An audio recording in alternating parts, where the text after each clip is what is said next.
Amanamummaa badii deebisuuf maal gochuu qabna? Akkam jirtu nagaa keessanii? Har'as mata duree baay'ee barsiisaaf barbaachisaa ta'e isiniif qabadhee dhufeen jira. Amanamummaa badii deebisuuf maal gochuu qabna jenneerra. Hiriyoota jaallan yookaan maatii keenya sababa balleessaa keenyaaf dhabuu dandeenya. Amantaa isaan nuuf qaban irrachuu danda'a. Bakka nuti keessa isaanii onnee isaanii keessaa qabnu guutummaa guututti baduu danda'a. Amanamummaa namoota irraa dhabni yookaan sababa balleessaa keenyaaf amanamummaa namoonni dura nuuf qaban yoo irratti akkamitti bakkatti deebisuu dandeenyaan mata duree barumsa keenyaarraati. Namoonni YouTube keenyaaf haaraa taatan subscribe gochuun maatii keenyatti akka dabalamtan isin yaadachiisa. Yaadaaf gaaffii qabdan kamiyyuu comment irratti naa barreessuu hin dagatinaan isiniin jedha. Balleessitee yoo amantaa namoonni siif qaban irratti akkamitti amantaa sana deebiftee ijaaruu dandeessa? Tarii hiriyaa kee jaalalaa ta'uu danda'a yookaan maatii kee wajjin dhimma wal qabatu ta'uu danda'a. Gamanaanis haa ta'u gamasiin balleessaa kee irraa kan kee amantaa namoonni siif qaban yoo irratti amantaa sana akkamitti deebisuu dandeessa? Inni tokkoffaan balleessaa kee amantee fudhachuudha. Balleessitee badii kee amanuu diduu yookaan badii kee mormuun osoo hin beekin balleessaa lammaffaa balleessuudha. Erga balleessuu kee sirratti beekame yookaan sirratti argame booda isteeppii jalqabaa yookaan ulaagaan jalqabaa daftee balleessaa keessan amanuu danda'uu qabda. Namoonni tokko gaarii goone jedhanii waan isaan irratti argame didanii mormu, hin kakatuu, sobaan dhugaa fakkeessu. Garuu namni tokko qabatamaan badii kee sirratti argeera yoo ta'e mormuu kee yookaan amanuu diduu kee akka badii lammataatti lakkaawwata malee dhuguma namni kun hin balleessine jedhee taasumaan amanu. Kanaaf badii keessan badiin sirreessuuf yaaluun barbaachisaa miti. Abshaala ta'utu isinirraa eegama. Erga badiin keessan takkicha isinirratti argame booda wanta isin daftanii gochuu qabdan badii keessan san amanuudha. Kaayyoon kee amantaa namni tokko siif qabu bakka itti deebisu waan ta'eef san ammoo gochuu kan dandeessu namoota amanuu dhiisuudhaan miti. Isaan amanuudhaan malee fuulaa fuulatti ija isaaniin badii isaan sirratti argan haalaa hin fudhadhu jettee mormaa tasuma amantaa namni tokko siif qabu bakka itti deebisuu hin dandeessu. Shamara yoo taate bakka wayitti si argite si gaafachuu dandeessi. Bira qabdee eessa oolte siin jechuu dandeessi. Isheen si argitetti ati garuu gowwoomtee ofuma waan hin jirre jettee sobuuf yaalta. Inumaayyuu badii kee fudhachuun badii kee sababeessitee ishee amansiisuuf joortee jawaarta. Garuu isheen ija isheen si argitetti. Kanaaf si gaafachaa jirti. Abshaala ta'e badii kee badii biraan sirreessuuf hin yaaliin. Erga badiin kee sirratti argame booda dhuguma amanamummaa namni tokko sii qabu deebiftee ijaaruun barbaadde yoo ta'e badii kee amanii fudhadhu. Amantaa namoonni sii qaban bakka itti deebisuu dhuguman barbaadde yoo ta'e amantaa kanaan dura badii kee irraa kan ka'e dhabde deebiftee sirreessuun barbaadde argachuun barbaadde yoo ta'e namoota amani. Baay'ee waan itti dogoggoruun qabu namni tokko dhufee yeroo waa si gaafatu yookaan waa dhageera yookaan waa argeera sana beekuu qabda. Hiriyaa shamaraati jaallatu lafumaa kaatee dhuftee eessa oolte siin hin jettu yookaan eenyu faana jira miti eenyu faana haasaa turte waan tokko yookaan bilbila keen ilaalan jettu. Kiluu wayii qabdi, qabata wayii qabdi yookaan waa sirratti argiteetti yookaan waa'ee keef waa dhageessetti. Kanaaf gaafa namooti miira shakkiin sitti dhiyaatanii waa si gaafatan badii wayii qabda dhuguma taanaan dafiitii badii sana dhaabi. Keessumaa sirratti arganiiru yoo ta'e immoo muuxannooftee badii sana mormiin. Waaqni yoo dhiifama kan namaaf godhu yoo balleesseeraa jedhanii dhiifama gaafatanidha.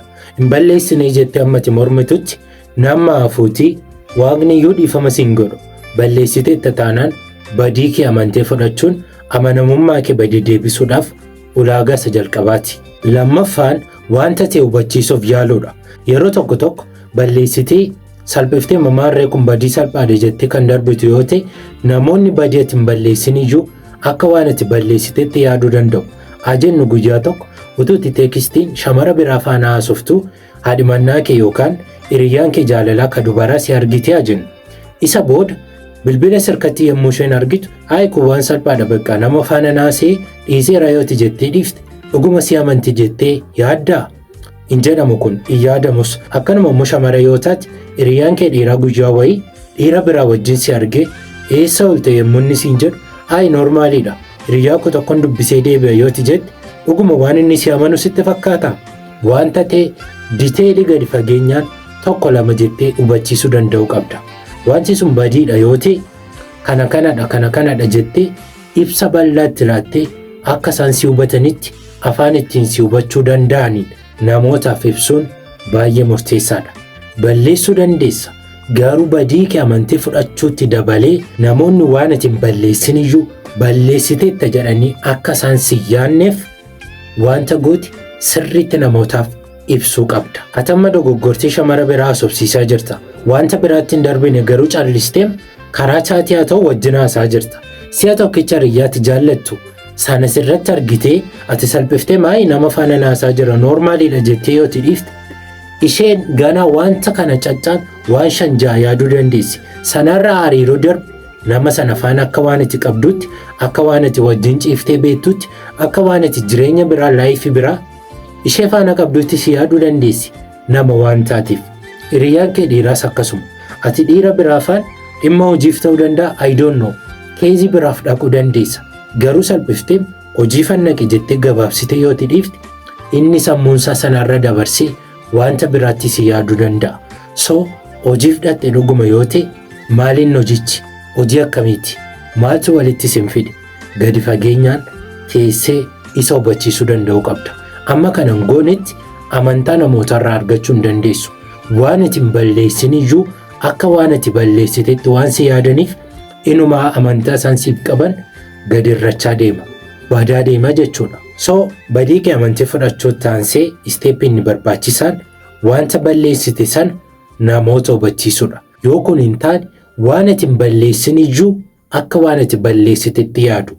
Badii xiqqoo waan sirratti argataniif qofa badii sana caalaa gurguddaa akka waan ati dudda isaanii duuba gootutti si yaaduu danda'u. Sadaffaan immoo dhiifama gaafachuudha. Wanta goote erga amantee badii kee amantii fudhachuutti taansitee erga wanta ta'e isaaniif himtee isaaniif ibsitee booda balleesseera dhiifama naa godhaa jettee dhiifama gaafachuun sirraa eegama. Kanan gootu yoo ta'e ammas rakkoodha. Amantaa si jalaa badi, amantaa namoonni waa'ee keef qaban kan irratisan bakka itti deebisuu hin dandeessu jechuudha. Namni tokko dhiifama gaafachuun barbaadu. Anangas cimaadha jedhee yaadu. I don't know. Garuu namoota baay'eetti akka inni cimu anumtiyyuu jireenya koo keessatti argeera. Namoonni dhiifama gaafachuun barbaadan dhiifama nama gaafachuu akka miira gadaantummaatti namooti yaadan jiru. Sana miti balleessiteetta yoo ta'e giiftii koo dhiifama naa godhi yoo jette maal rakkoo qaba? Keessumaa dhugumaan jaallachaa jirta yoo ta'e haadha manaa keeti yoo ta'e maaltu qaba dhiifama yoo gaafatte? Sun jabina malee dadhabina miti. Dhiifama naa godhi jettee dhiifama waan gaafatteef miirri gadaantummaa sitti dhaga'amuu hin qabu.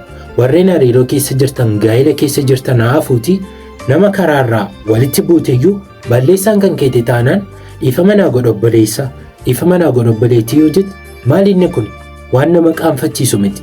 So ilaalcha nuti dhiifama gaafachuuf dhiifama walii gochuu irratti qabnu asuma nuti sirratti natti tola.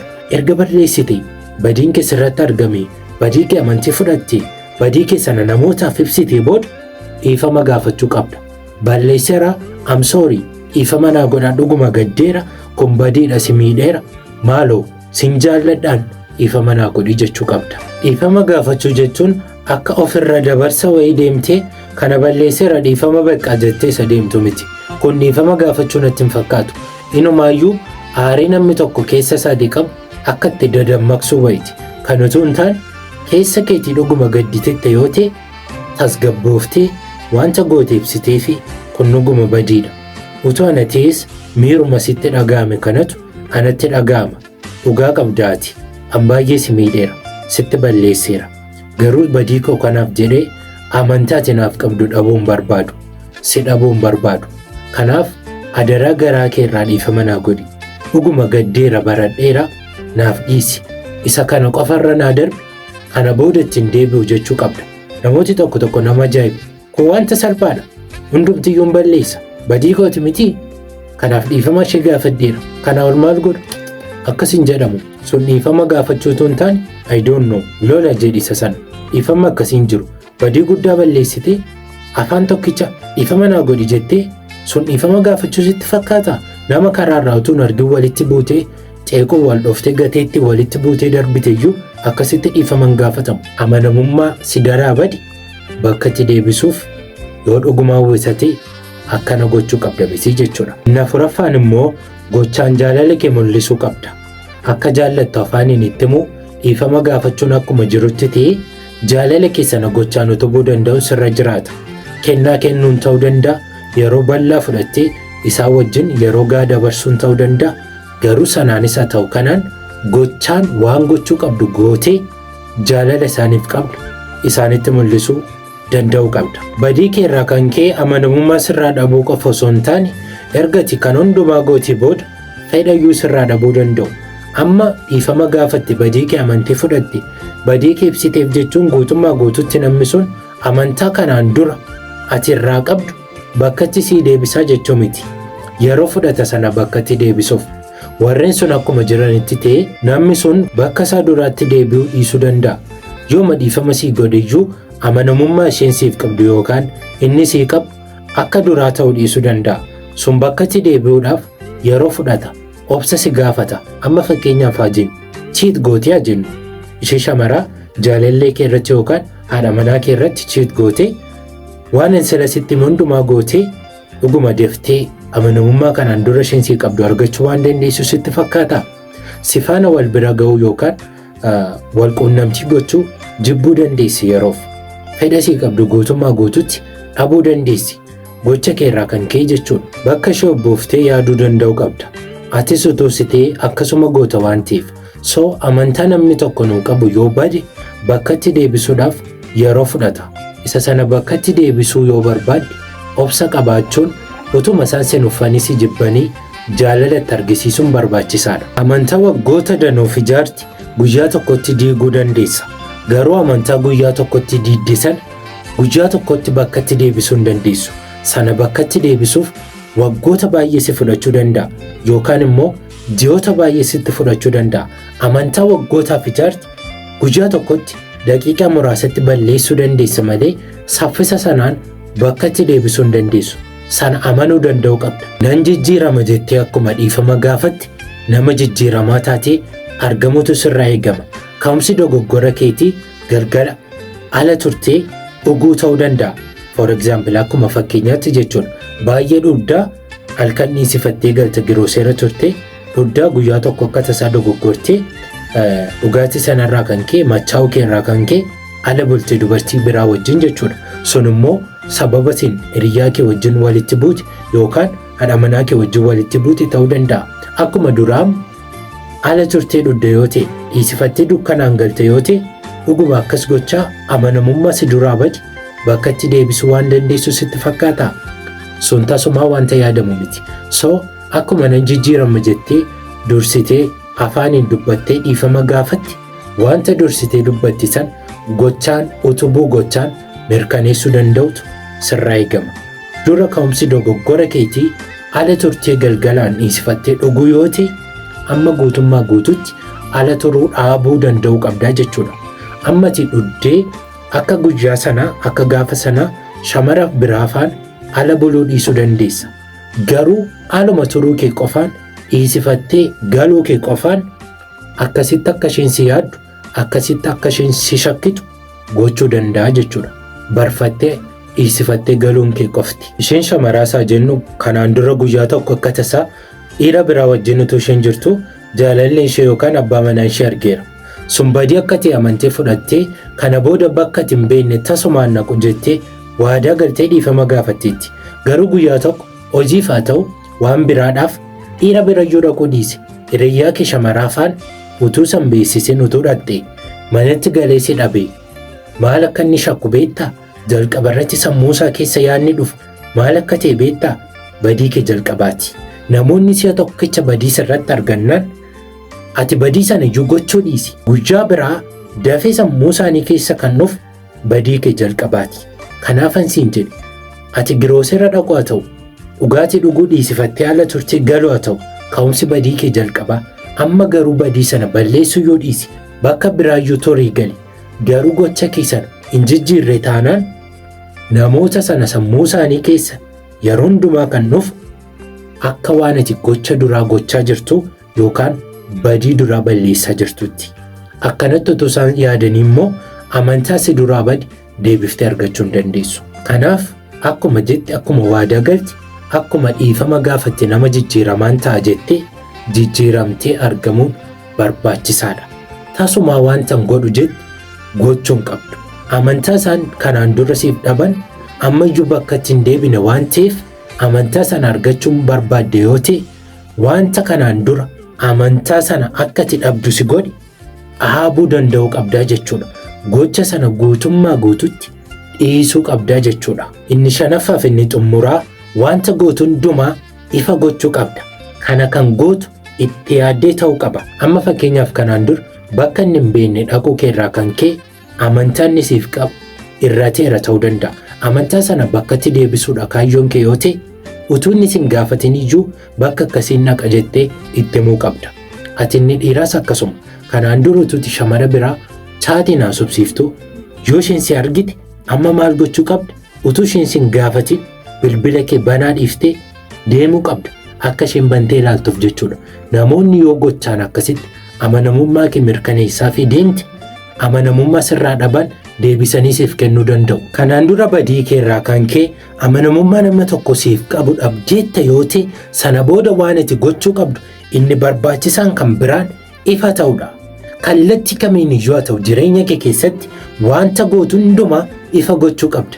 Itti yaaddee jechuudha. Waan isaan sin gaafanne iyyuu itti yaaddee itti himuu qabda. Wanta keessa isaaniitii isaan quuqu gaaffii isaaniitti ta'u yoo jiraate ifa ta'anii akka isaan si gaafataniif haala mijeessuufii qabda. Itti yaaddee waan si dhibbisu yoo jiraate na gaafadhu jechuu qabda. Utuu isaan sin gaafatin iyyuu akka isaan si gaafatan gochuu akka isaan si gaafataniif haala mijeessuufii isaan kakaasu qabda jechuudha.